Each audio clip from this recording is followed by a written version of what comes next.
नाजरीन, 25 और 26 मार्च 2023 की दरमियानी शब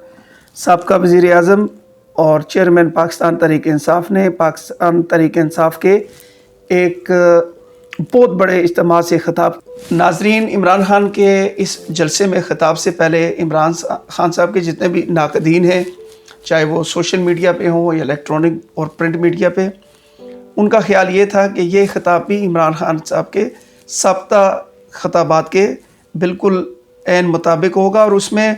बहुत सी रेपिटिशन होगी, लेकिन ये ख़िताब यकसर मुख्तलिफ था। इसमें शुरू का वक्त ये तकरीबन 102 या 103 मिनट के वक्त पर मुहित ये ख़िताब था और जो लोग पंडाल में और जलसागाह में मौजूद थे, कोई शख्स भी जलसागाह को छोड़ के नहीं गया। और ये अक्सर इमरान खान साहब की जब भी वो तकरीर करते हैं, बेहतरीन ऑरेटर हैं और लोग उनको सुनते हैं, वो मजमे को होल्ड करने का फ़न भी रखते हैं। तो बिल्कुल इस ख़िताब के आखिर में उन्होंने अपना इंतहाबी मंशूर दिया है, जो आने वाले इंतखाबात हैं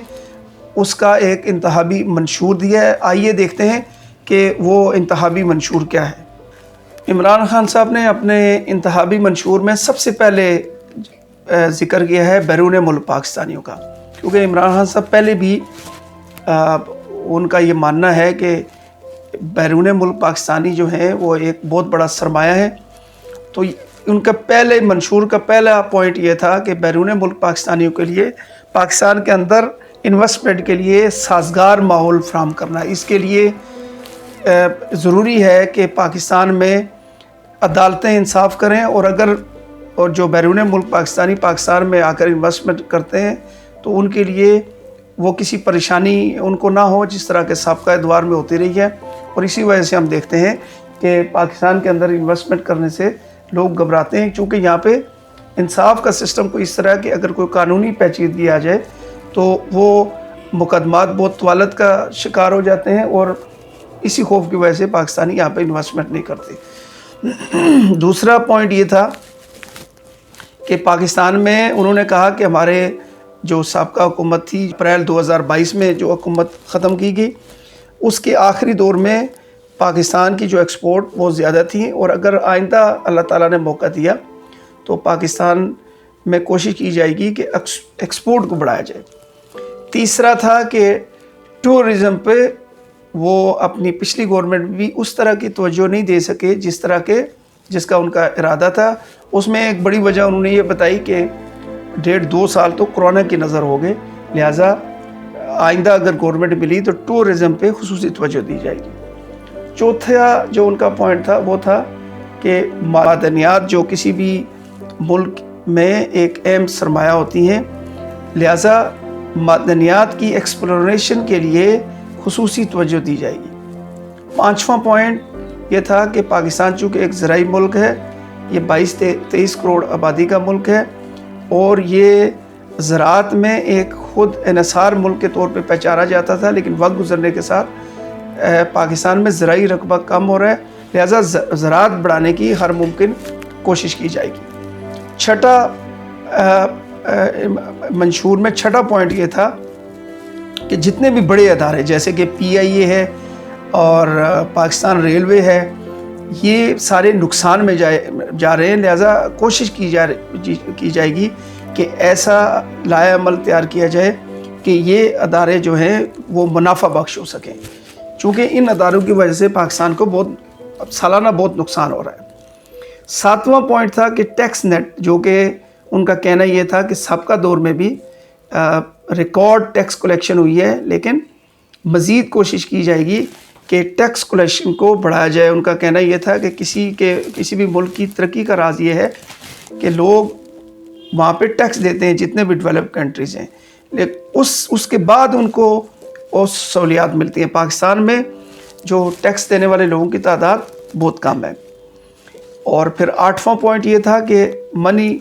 लॉन्ड्रिंग को रोकना है, जैसा कि यूनाइटेड नेशंस में ख़िताब के दौरान भी और हर फोरम पे, और ये तकरीबन जब से तहरीक इंसाफ बनी है, जितनी भी तकारीर देख लें इमरान खान साहब की, तो उसमें उनका कहना ये है कि जितने भी एलीट क्लास है वो अपने पैसे यहाँ से बैरून मुल्क लेके जाते हैं और वो बैरून मुल्क जो है وہ ان کے لیے سیف ہیونس ثابت ہوتی ہیں۔ اور 9واں پوائنٹ یہ تھا کہ جس طرح ہیلتھ کارڈ شروع کیا گیا اور اب اس کو تقریباً ختم کر دیا گیا ہے یا ختم کرنے کے قریب ہیں، لیکن پاکستان تحریک انصاف کی حکومت اگر دوبارہ آئی تو ہیلتھ کارڈ کو نئی سہولیات کے ساتھ اسی طرح جاری و ساری کیا جائے گا، اور اس کے ساتھ ساتھ راشن کارڈ شروع کیا جائے گا۔ اور یہ ہے کہ پہلے فیملیز کو ٹارگٹ کیا جائے گا کہ ایک سرٹن انکم سے آمدنی جن فیملیز کی اس سے کم ہے ان کو ٹارگٹڈ سبسڈی دی جائے گی اور ڈائریکٹ پیسہ ان کو دیا جائے گا۔ 10واں منشور میں 10واں پوائنٹ یہ ہے کہ جس طرح کے سابقہ گورنمنٹ میں قرضہ جات دیے جا رہے تھے نوجوانوں کو اور تنخواہ دار طبقے کو کہ وہ اپنے گھر تعمیر کر سکیں، تو اس کو مزید فعال بنایا جائے گا اور نوجوانوں کو سود کے بغیر قرضے دیے جائیں گے تاکہ وہ اپنے کاروبار شروع کر سکیں، اور تنخواہ دار طبقے کو کم سود پر قرضے دیے جائیں گے تاکہ وہ اپنے گھر تعمیر کر سکیں۔ اس کے علاوہ ایک جو بالکل نئی بات ہے وہ یہ ہے کہ 12واں پوائنٹ یہ تھا کہ کچی آبادیاں جہاں جہاں پاکستان میں ہیں اسی جگہ پر ان کو وہاں پر نئے گھر تعمیر کر کے دیے جائیں گے۔ یہ ایک بالکل ایک مختلف چیز ہے، اور اگر یہ ہوتا ہے تو ہم دیکھیں گے کہ جتنی بھی مین آبادیاں، حتیٰ کہ ہم دیکھتے ہیں کہ اسلام آباد میں بھی جو آبادی ہے اس کے ساتھ کچی آبادیاں ہیں، اگر ان لوگوں کو وہاں پہ مالکانہ حقوق دے کے ان کو پکی آبادیوں میں تبدیل کر دیا جائے تو یہ شہر خوبصورت بھی لگیں گے اور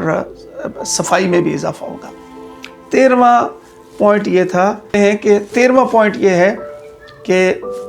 ہر شہر میں ہم دیکھتے ہیں، بڑے شہر میں، چھوٹے شہر میں، کہ لوگوں کے پاس اتنا سرمایہ نہیں ہوتا کہ وہ کوئی دکان لے سکیں، تو لہٰذا وہ ریڑھی پر اپنی اشیاء بیچ کر، چاہے وہ سبزی ہو، فروٹ ہو، ڈرائی فروٹ ہو، تو وہ ہمیں لوگ بیچتے نظر آتے ہیں۔ ان کے لیے کوشش کی جائے گی کہ ان کو ایک پرمننٹ جگہ دی جائے اور ان کے لیے ایک جگہ مختص کر کے ان کو ریڑھی لگانے کی جگہ دی جائے۔ یہ بھی ایک نئی بات ہے اور زبردست قدم ہے، اس طرح ان لوگوں کو بھی روزگار حاصل کرنے کا موقع ملے گا۔ اور پھر 14واں پوائنٹ جو انہوں نے اپنے منشور میں بتایا وہ یہ ہے کہ جو گھریلو ملازمین ہیں ان کے حقوق کے لیے قانون سازی کی جائے گی، اور یہ دیکھا جائے گا کہ ان کے ورکنگ آورز کتنے ہونے چاہیے، پہلے وہ کتنا کر رہے ہیں، اور ایک قانون سازی کے تحت ان کے ایک اسپیسیفک ورکنگ آورز جو ہیں وہ متعین کیے جائیں گے۔ اجازت چاہتا ہوں، اللہ حافظ۔